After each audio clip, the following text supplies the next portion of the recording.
Hər vaxtınız xeyir olsun müəllimlər. Bugünkü dərsimiz fərdiləşdirilmiş təlimdə inklüziv yanaşmadır. İlk öncə biz inklüziv sözünün mənası nədir? Ona baxaq. İnklüziya bütün vətəndaşların ilk növbədə sağlamlıq imkanları məhdud olan insanların cəmiyyətə adaptasiyasını, digər insanlar kimi onların da cəmiyyətin bərabər hüquqlu bir fərdinə çevrilməsini təmin edən bir prosesdir. Bilirik ki, dünyada sağlamlıq imkanlarının məhdudluğuna görə, öyrənmə çətinliklərinə görə, irqi və sosial mənsubiyyətinə görə bəzən insanlar ayrı seçkiliyə məruz qalırlar. Bu ayrı seçkilikdə hər bir uşağın bərabər təhsil almaq, ictimai və mədəni fəaliyyətlərdə iştirak etmək hüququnun qarşısını alır. Ancaq bu vəziyyətin qarşısını almağa hər bir uşaq üçün bərabər imkanları yaratmaq üçün bir yanaşma var, o da inklüziv təhsildir. İnklüziv təhsil nədir? Biz inklüziv təhsilin əvvəlcə önəmi nədir? Biz ona baxmalıyıq, onu anlamaq lazımdır ki, inklüziv təhsilin önəmi nədir? İnklüziv təhsil yalnız xüsusi bir məktəblərdə cəmləşmək deyil. Onları sağlamlıq imkanları normal olan şagirdlərin içərisində birgə fəaliyyətə cəlb etməkdir. Yəni, belə olmasa, inklüziv şagirdlər özlərini artıq ayrı seçkiliyə məruz qalmış kimi hiss edəcəklər. Ona görə də bu şagirdlərin cəmiyyətin bir üzvü kimi görmək lazımdır. Bu da harda baş verir, hardan başlayır? Təbii ki, məktəbdən. İnklüziv təhsil nədir? İnklüziv təhsil hər hansı bir psixi, fiziki, intellektual, rasional və s. bununla bağlı sağlamlığında məhdudiyyət olan şagirdlərin birləşməsi deməkdir. Demək, inklüziv təhsil sağlamlıq imkanları məhdud olan şagirdlərin, yəni qısacası biz ona SIM deyirik, sağlamlıq imkanları məhdud baş hərflərinin birləşməsi ilə SIM deyirik. Yəni ki, həmin şagirdlər cəmiyyətə adaptasiya olması üçün yaradılmış bir təhsildir. İnklüziv təhsilin əsas məqsədi şagirdlərin hər birini bərabər hüquqlu tərəfdaş kimi görməkdir. Yəni biz onları özümüzdən seçməməliyik, özümüzdən ayırmamalıyıq, öz cəmiyyətimizə qoşmalıyıq, öz sosial münasibətlərimizə qoşmalıyıq ki, onlar özlərini cəmiyyətin bir üzvü kimi hiss etsinlər.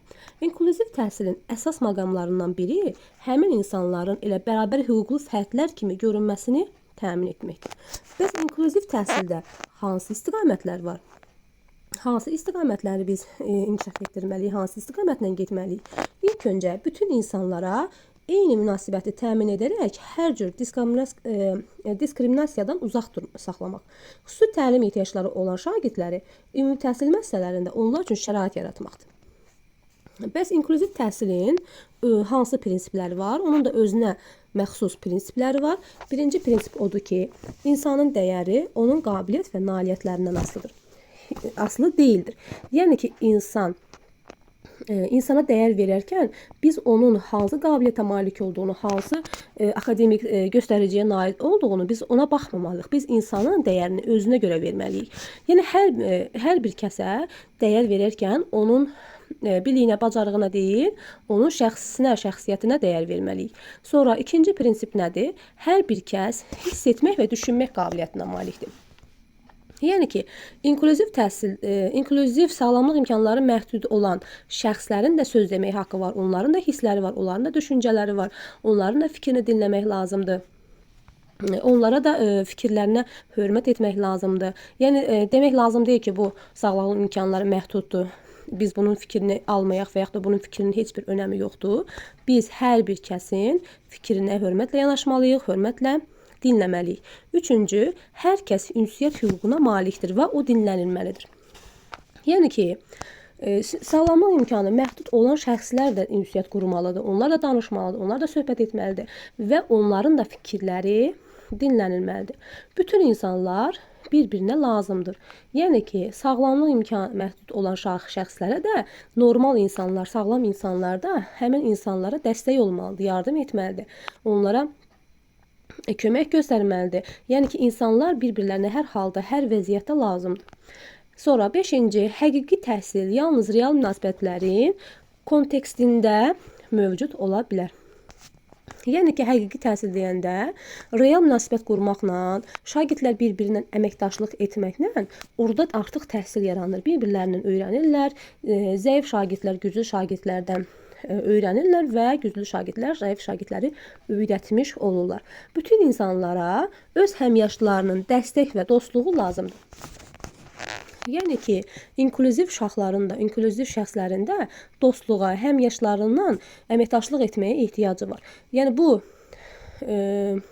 sağlamlığı məhduddur və yaxud da bu inklüziv uşaqdır deyib, onu cəmiyyətdən, sosial münasibətlərdən təcrid etmək olmaz. Bütün şagirdlərin inkişafı onların bilik və bacarıqlarından asılıdır.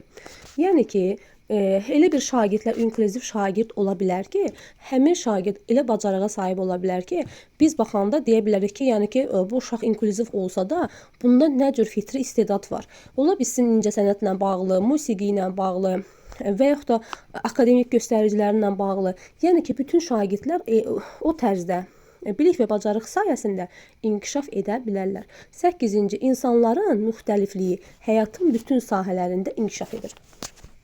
Yəni ki, insanlar həyatın bütün sahələrində də inkişaf edə bilər. Bu inklüziv də ola bilər, sağlam uşaqlar da ola bilər, sağlam şagirdlər də ola bilər. Yəni ki, insanlar inklüziv olsa belə həyatın bütün sahələrində inkişaf edirlər. Bəs inklüziv təhsil nə üçün vacibdir? İnklüziv təhsil ilk öncə şagirdlərdə özünə inamı yüksəldir. Biz inklüziv şagirdləri cəmiyyətə adaptasiya edəndə, onu sağlam şagirdlərlə bir sinifdə əyləşdirəndə, onları əməkdaşlığa cəlb edəndə, həmin şagirdlərdə artıq özünə inam yaranır. Bu, sağlam uşaqlara da aiddir. Sağlam uşaqlarda necə özünə inam yaranır? Artıq sağlam uşaqlar da inklüziv uşaqlara yardım edəndə, kömək edəndə, onlar da özlərində artıq inam yaranır ki, biz də nəyisə yaradıq, nəyisə işə yaradıq. Yəni, bizdə də öyrətmə bacarığımız var. Demək ki, bizim akademik səviyyəmiz artıq yüksəlib ki, biz inklüziv uşaqları da öyrətmiş oluruq. Sağlamlıq imkanları məhdud olan şagirdlərlə işləmək üçün ənənəvi üsullar onların özünün inamına təsir göstərə bilər. Artıq inklüziv uşaqlar bütün şagirdlərin sinif mühitində qaynayıb qarışması onlarda sinifin bir hissəsi olduğunu hissini aşılayır və həmyaşlıları arasında müsbət qarşılıqlı əlaqəni təmin edir. İkinci vacibliyi də ondan ibarətdir ki, şagirdlər arasında ünsiyyət bacarıqlarını inkişaf etdirir. Yəni ki, inklüziv sinif bütün şagirdlərə bir-biri ilə ünsiyyət qurmaq bacarıqlarını təkmilləşdirir və şagirdlər artıq bir-biri ilə ünsiyyətdə olurlar. İnklüziv uşaqlar özlərini təcrid olunmuş fikirlərdən ayrılırlar. Onlar sosial münasibətlərə qoşulurlar və qarşılıqlı əlaqədə olurlar. Buna görə də onlarda ünsiyyət bacarıqları inkişaf etmiş olur. Bunlardan əlavə, inklüzivliyin də bəzi vacib faydaları var. Bunlar hansılardır? Bütün uşaqlar öz icmalarının bir hissəsi ola bilirlər və aid olma hissini inkişaf etdirirlər. Öyrənmək üçün daha səmərəli imkanlar yaranır. Müxtəlif qabiliyyətlərə malik olan şagirdlər digər şagirdlərlə eyni sinifdə öyrəndikdə daha çox motivasiya olurlar. Uğurlu inklüziv fərdin güclü tərəflərini və potensialını inkişaf etdirməyə imkan verir. Valideynlər məktəbə cəlb olunmağa və övladlarının təhsili üçün müəllimlərlə əməkdaşlıq etməyə sövq edilirlər. Bəs inklüziv təhsili necə tətbiq etmək olar? İnklüziv təhsili artıq cəmiyyətdə, məktəbdə öyrənmək üçün universal dizayndan istifadə etməklə tətbiq edilir. Universal dizayn nədir? Bu şəkildə gördüyünüz Venn diaqramı vasitəsilə birinci cəlb etmədir, ikinci təqdimatdır, üçüncü fəaliyyətdir. Bunların da ortasında oxşar xüsusiyyəti nədir? Öyrənmək üçün universal dizaynın olması. İlk öncə şagirdləri biz bir müəllim olaraq inklüziv şagirdlərlə çalışanda ilk öncə biz onları cəlb etməliyik. Biz şagirdləri dərsə motivasiya yaratmalıyıq ki, onlar öyrənmək üçün artıq həvəsli olsunlar, dərsə maraqlı olsunlar. Həmin şagirdlər ilk öncə özlərinə sual verirlər ki, biz nə üçün öyrənirik? Biz bu təhsildə öyrənməyin bizə nə kimi faydaları var? Nə üçün öyrənirik? Sualı artıq şagirdlərdə yaranmağa başlayır. Və bu zaman biz şagirdləri öyrənmə prosesinə cəlb etməklə onların bu narahatlığına aydınlıq gətirmək və emosional effektiv sahə ilə əlaqə qurmaqlarına şərait yaradırıq. Yəni, şagirdlərdə dərsə maraq yaradırıq, onları tədrisə cəlb edirik və onlarda emosional bağ yaratmaqlarına imkan yaradırıq. Şagirdləri həvəsləndirmək üçün onları fərdi və qrup işlərinə cəlb edirik Əvvəlcə onların marağını öyrənirik ki, bu şagirdlər qrupla işləmək istəyir, yoxsa fərdi işləmək istəyir və onlarda öyrənməyə həvəs yaratmış oluruq. Sonra gəlir ikinci mərhələmiz təqdimat. Burada artıq şagird özünə sual verir ki, mən nəyi öyrənirəm, nəyi öyrənməliyəm? Və informasiyanı müxtəlif yollarla təqdim etmək beynimizdə artıq nə anlayışını aktivləşdirir? Yəni bu prinsip beynimizin məzmununu anlayan və emal edən hissələri ilə əlaqəlidir. Və şagirdlər təqdimat edərkən qrafiklərlə, animasiyalarla, mətnlər formasında, audio vasitələrlə məzmundakı əsas xüsusiyyətlərin qeyd edilməsi ilə, əvvəlki biliklərin aktivləşdirilməsi ilə artıq şagirdlər öz biliklərini, öyrəndiklərini təqdim edirlər. Şagirdlərin rubrik, təlimat və nümunələrlə təmin etmək onların sinifdə öyrənməsində mühüm rol oynayır. Sonra gəlirik üçüncü fəaliyyət hissəsinə. Fəaliyyət artıq nədir? Fəaliyyət odur ki, artıq biz necə öyrənirik? Biz nəyi öyrənməliyik və öyrəndiyimizi necə tətbiq etməliyik? Hansı formada həyata keçirməliyik kimi beynimizdə bəzi suallar yaranır. Bu prinsip bizə öyrəndiyimiz məlumatları fərqli və yeni kontekstdə uyğunlaşdırmaq imkanı verən strateji bir yanaşmadır. Biz şagirdlərin öyrəndiklərini müxtəlif formalarda təqdim etmək üçün onlara bir xeyli seçim verməliyik. Seçim imkanı verməliyik ki, onlar öz səviyyələrinə uyğun yanaşmalarla və rəylərlə artıq fəaliyyəti həyata keçirsinlər. Sonra var inklüziv təhsildə öyrənmə yolları. İlk öncə biz öyrənmə yollarının birincisi kooperativ öyrənmədir. Kooperativ öyrənmə nədir? Əməkdaşlıq tələb edən bir öyrənmədir. Burada şagirdlər artıq qrup müəyyənləşdirirlər. Qrupda artıq əməkdaşlıq etmək imkanları yaranır və əməkdaşlıq sayəsində şagirdlər ünsiyyətdə olurlar və bu prosesin bir iştirakçısı kimi görürlər özlərini və onlarda sosial bacarıqların inkişaf etdirilməsinə nail olurduq. Qruplarda öyrənmə yalnız sağlamlıq imkanları məhdud və ya davranış pozuntusu olan şagirdlər üçün deyil, bütün şagirdlər üçün faydalıdır. Sonra gəlirik müəllimlərin peşəkar inkişafı. Burada inklüziv təhsildə artıq müəllimlərin peşəkar bir peşəkarlıq nümunəsi göstərməlidir. Müəllimlər öz işlərini peşəkarcasına yerinə yetirməlidirlər. Amma deyək ki, günümüzdə elə müəllimlər var ki, inklüziv təlim haqqında artıq heç bir məlumatı yoxdur. İnklüziv uşaqlarla işləməsi bəzən çətin olur. Ona görə də müəllimləri inklüziv təlimlə dəstəkləmək lazımdır. Müəllimləri təlimlərə yollamaq lazımdır ki, artıq müəllimlər inklüziv uşaqlarla işləyəndə çətinlik çəkməsinlər. Gəlir indi müxtəlif qiymətləndirmə üsullarına. Müəllim şagirdləri qiymətləndirərkən eyni qiymətləndirmə üsulundan, eyni qiymətləndirmə formasından istifadə etməməlidir. Müəllim bu düzgün yanaşma deyil. Müəllim artıq belə şagirdləri qiymətləndirərkən fərqli tapşırıqlardan, fərqli üsullardan istifadə etməlidir. Hər bir şagirdin özünün öyrənmə xüsusiyyətinə görə, öyrənmə tərzinə görə şagirdi qiymətləndirməlidir. Və müəllim rəy verərkən də şagirdlərdən yüksək gözləntilərinin olduğunu bildirməlidir. Bəzən müəllimlər şagirdlərə rəy verərkən rəqabət yönümlü rəylər verirlər və şagirdlər arasında artıq rəqabət yaranır. Bu da düzgün bir yanaşma deyil. Sonra gəlirik əlavə təlim materialları. Müəllim dərs zamanı şagirdlərə təqdim olunan materialları artıq məzmunun qavranılması üçün qavranılmaq üçün bəzi materiallar kifayət etməyə bilər. Burada müəllim nə etməlidir? Əlavə dərsliklərlə və yaxud da resurslarla, əlavə materiallarla şagirdləri təmin edə bilər. Sonra adaptasiya edilmiş dərs və tapşırıqlar.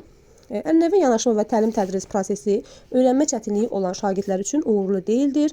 Müəllim dərsinin məqsəd və fəaliyyətlərini öyrənmə çətinliyi olan şagirdlərin ehtiyacına uyğun tənzimləyə bilər. Bunu etməklə də müəllim şagirdləri dərsə cəlb edə, öyrənmə prosesini daha da maraqlı qura bilər. Bəs məktəblərdə inklüziv mühit necə olmalıdır? İnklüziv mühit ilk öncə olmalıdır ki, orada hər kəsin fərqli olması faktı qəbul edilməlidir. Müəllim, öyrənməni dəstəkləyən amillər mövcud olmalıdır və onlardan düzgün istifadə olunmalıdır. Fərqli öyrənmə təcrübələri hər bir şagird üzərində tətbiq olunmalıdır. Yenilikçi və yaradıcı bir mühit olmalıdır. Fərdi yanaşma prinsipləri mövcud olmalıdır. Hər kəs üçün təhlükəsiz bir mühit olmalıdır. Deyək ki, bəzi məktəblərdə əlil arabasında olan inklüziv uşaqlar olur. Həmin uşaqların ikinci mərtəbəyə qalxması üçün pilləkən, nərdivan olmur. Ona görə də həmin məktəblər artıq inklüziv təhsil üçün yararlı olmur. Yəni biz əgər inklüziv uşaqlar üçün təhsil imkanı yaradırıqsa, onların təhlükəsizliyini də qorumalıyıq. Məktəb icmasında bütün üzvlərin iştirakına hörmət edən, hər kəsə dəyər verən bir mühit olmalıdır. Siniflər hər bir şagirdin ehtiyaclarını qarşılayacaq şəkildə tərtib edilməlidir. Bəzən inklüziv uşaqları müəllimlər çağırarkən belə çağırırlar ki, xəstə uşaqlar və yaxud da qüsurlu uşaqlar bu cür yanaşmaları, bu cür ifadələrdən istifadə etmək olmaz. Ümumiyyətcə, xəstə uşaq deyil, sağlamlıq imkanı məhdud deyilməlidir. Yəni ki, xəstə uşaq, qüsurlu uşaq kimi ifadələrdən istifadə etmək olmaz. Ümumiyyətlə, şagirdlərin hansı çatışmazlığı, fərqlilikləri olur olsun, onlara damğalayıcı sözlərlə müraciət etmək yol verilməzdir. Gəldik indi müəllimlər təlimdə diferensial yanaşma. Diferensial yanaşma nədir? Diferensiallaşma eyni sinif və ya təlim mühitində müxtəlif qrupa daxil olan şagirdlərə fərqli metodlarla işləmək, dərslərin hər qrup şagirdə uyğun olaraq planlaşdırılmasıdır. Diferensial təlim adətən eyni məkanda müxtəlif öyrənmə xüsusiyyətlərinə və tələblərinə görə fərqlənən qruplarla tətbiq olunmalıdır. Bu qruplar nədir? Heterogen qruplar, heterogen siniflər deyilir. Heterogen siniflər nədir? Heterogen siniflərdə müxtəlif öyrənmə tərzinə məxsus şagirdlər olmalıdır. Bir də var homogen siniflər. Homogen siniflərdə artıq bir doğru qrup sinif olmur. Burada güclü şagirdlər bir qrupda olur, zəif şagirdlər bir qrupda olur. Yəni ki, burada artıq homogen sinifdən istifadə etmək olmaz. Siniflər heterogen sinif olmalıdır. Müəllim müxtəlif səviyyədə olan şagirdlərin uğur qazanmaları üçün lazım olan məzmunu öyrənmək üçün istifadə olan fəaliyyəti və ya şagirdlərə uyğun gözləntiləri düzgün müəyyənləşdirən, dərsi planlaşdıran bir müəllim olmalıdır. Bu zaman diferensiasiya baş verir. Müəllim bir sözlə elə şərait yaratmalıdır ki, təlim mühiti bütün şagirdlər üçün səmərəli olsun. Təlim mühiti bütün şagirdlər üçün əlçatan olsun. Diferensial ilə bağlı bəzi yanlış təsəvvürlər var. Bəzən müəllimlər bir neçə fəaliyyət verməklə elə bilirlər ki, diferensiyanı təmin etmiş olurlar və onu da bir dəfə eləyirlər. Deyirlər ki, biz artıq diferensiallaşmanı təmin etdik. Bu belə deyil. Diferensiallaşma hər gün baş verməlidir. Bir gün yox, hər gün müəllim öz fəaliyyətində diferensial yanaşmadan istifadə etməlidir. Müəllim necə etməli diferensiyanı? Ümumi rəy vermək olmaz. Ümumiyyətcə, bütün şagirdlərə eyni tapşırığı vermək olmaz, ümumi rəy vermək olmaz. Müəllim yalnız istedadlı şagirdlərlə çalışanda bu zamanda diferensiya baş vermir. Artıq güclü şagirdlərlə işləyəndə zəif şagirdlər kənarda qalır və burada həm bərabər imkanlar pozulur, həm də diferensiallaşma baş vermir. Ona görə də müəllim hər bir şagirdin öz öyrənmə tərzinə uyğun dərsi planlamalıdır və öz öyrənmə tərzinə uyğun tapşırıq verməlidir. Bəs diferensial təlimi necə həyata keçirməliyik? İlk öncə diferensial təlimi keçirmək üçün 3 istiqamət var, 3 xüsusiyyət var. O nəzərə alınmalıdır. Hansı xüsusiyyətlərdir? Şagirdin marağı, hazırlıq səviyyəsi, bir də öyrənmə tərzləri nəzərə alınmalıdır. Şagirdin marağı deyəndə nə başa düşürük?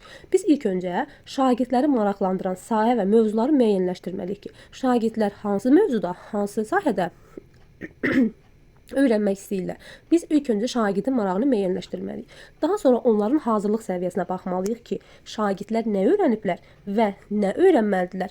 Biz bunu ilk öncə aydınlaşdırmalıyıq.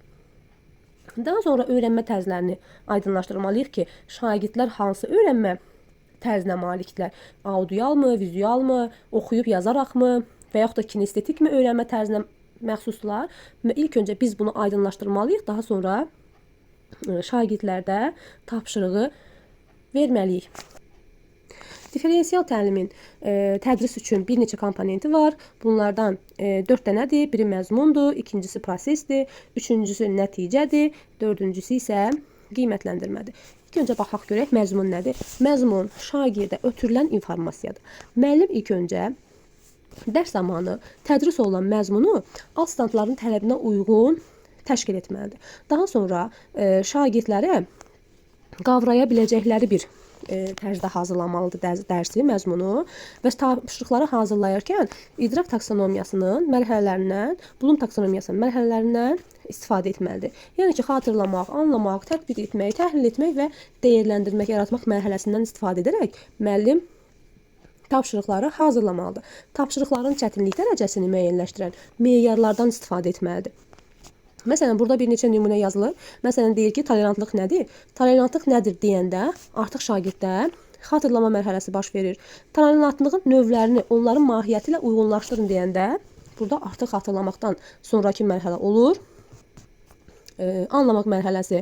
Daha sonra deyir ki, mətni rollu oyun vasitəsilə nümayiş etdirin. Burada görürsünüz, artıq tətbiq etmə mərhələsidir. Verilmiş dərsdə diskriminasiyanı aradan qaldırmaq üçün hər yolu kimi hansı istiqamətdə tolerantlığın formalaşdırılması daha məqsədə uyğundur. Görürsünüz, burada daha məqsədə uyğundur dedikdə artıq təhlil mərhələsi yada düşür. Sonra şəxslər arası konfliktlərin aradan qaldırılmasında bir-birinə qarşı tolerant olmaq nə dərəcədə vacibdir? Burada görürsünüz, artıq müəllim dəyərləndirmək mərhələsindən istifadə edərək bir tapşırıq hazırlamışdır. Və yaxud da axırıncı, sinifdə sinif yoldaşları arasında yaranan mübahisəni aradan götürmək üçün yeni bir plan hazırla. Plan hazırlamaq da yaratmaq mərhələsinə uyğun gəldiyinə görə artıq burada müəllim yaratmaq mərhələsindən istifadə etmişdir. Deməli, məzmun komponentində müəllim nə etdi? Bloom taksonomiyasından istifadə edərək şagirdlərə tapşırıqlar hazırladı. Şagirdlərin öz öyrənmə tərzlərinə görə onların çətinlik dərəcəsini nəzərə alaraq müəllim tapşırıqları hazırlamış oldu. Sonra gəlirik proses komponentinə. Burada artıq şagirdlər üçün düzgün qurulmalıdır. Dərslər şagirdlər üçün düzgün qurulmalıdır. Şagirdlər üçün dərsi qurmaq üçün nə edirik? Hər bir şagirdin özünə məxsus intellekti və öyrənmə tərzlərini nəzərə almalıyıq. Bunu edəndə artıq uğurlu diferensial təlim baş verir. Proses zamanı ümumiyyətcə müəllimin fəaliyyəti baş verir. Burada artıq şagirdin fəaliyyəti olmur. Sadəcə olaraq müəllim şagirdlərdə diferensiyanı təmin etmək üçün və yaxud da tapşırığı hazırlamaq üçün, dərsi şagirdlər üçün doğru düzgün qurmaq üçün artıq burada proses aparır. Deyək ki, iş üsullarını seçir, hansı qruplarla işləyəcəklər o qrupları seçir. Cütlərlə mi işləyəcəklər, qrupla mı işləyəcəklər? Artıq burada müəllim planlaşmasını aparır, prosesini aparır. Bəzi şagirdlər müəllimlə fərdi şəkildə inkişaf elədiyi halda bəzilərinin məzmunu qarşılıqlı əlaqədə effektiv mənimsəldiyini bilirik. Ona görə də müəllim dərsi şagirdlər üçün düzgün qurmağa çalışır. Diferensial təlim zamanı şagirdlərin marağı da nəzərə alınmalıdır.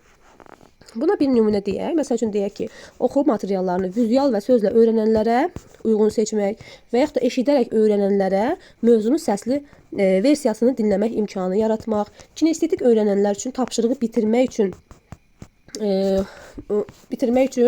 müxtəlif fəaliyyətlər imkanı vermək, fikir mübadiləsi üsulunun şagirdlər tərəfindən seçilməsini təmin etmək. Bir sözlə, proses komponentində müəllim nə etdi? Artıq tapşırıqları hazırlamağa başladı. Hər bir şagirdin öyrənmə tərzinə uyğun tapşırıqlar hazırlayıb. Bir deyək ki, proses komponentində ancaq müəllimin fəaliyyətidir. Orada şagirdin fəaliyyəti olmur. Nəticə komponentində şagirdlərin əldə etdiyi bilik və bacarıqlar nəzərdə tutulur. Nəticə komponentində artıq şagird dərsin sonunda məzmunun mənimsədiyini göstərir. Bunu necə təqdim edə bilər? Esse vasitəsilə, layihələr vasitəsilə, hesabatlar vasitəsilə və bir çox şəkildə şagird öz bildiyi, öyrəndiyi bilik və bacarıqları artıq təqdim etmiş olur. Şagirdlərə öz öyrənmə tərzlərinə uyğun tapşırıqlar hazırlamağa, nəticə hasil etmək imkanı yaradılır. Buna da bir nümunə deyək ki, məsələn, yazıb oxuyaraq öyrənən şagirdlər mətni necə təqdim edirlər? Yazı formasında təqdim edirlər. Vizual öyrənən şagirdlər mətni necə təqdim edirlər? Qrafik təsvir vasitəsilə təqdim edirlər. Eşidərək öyrənənlər səsli məruzə edirlər. Kinestetik öyrənənlər isə mətni səhnələşdirirlər. Dördüncü komponentimiz gəlir qiymətləndirmə komponenti. Qiymətləndirmə komponentini seçmək daha asandır. Çünki orada artıq formativ və summativ qiymətləndirmədən istifadə olunur. həmin formativ və summativ qiymətləndirmənin nəticəsinə uyğun olaraq sinifə ümumi rəy bildirmək əvəzinə hər bir şagirdlə əks əlaqə qurulmalıdır. Onlara ayrı-ayrılıqda çətinlik çəkdiyi mövzularla bağlı nəyin üzərində işləyəcəyi barədə artıq konstruktiv rəy verilməlidir. Sinifdə eyni zamanda müəllim tərəfindən aparılan qiymətləndirmə, özünü qiymətləndirmə və qarşılıqlı qiymətləndirmədən də istifadə olunur. Bu zamanda bu qiymətləndirmə də differensial təlimə xidmət etmiş olur. Bəs gəlin baxaq görək, differensial təlimin hansı üstünlükləri var, hansı üstün cəhətləri var? Tədqiqatlar göstərir ki, differensial təlim yüksək qabiliyyətli şagirdlərlə yanaşı, əlilliyi olan şagirdlər üçün də effektivdir.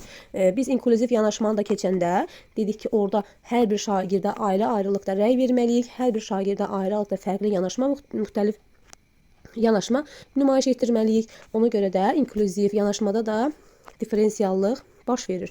Daha sonra müəllimlər öyrənmə prosesini şagirdlərin təlim ehtiyaclarına görə təşkil etdiyindən siniflərdə daha az nizam-intizam problemlərinin olduğu müşahidə edilir.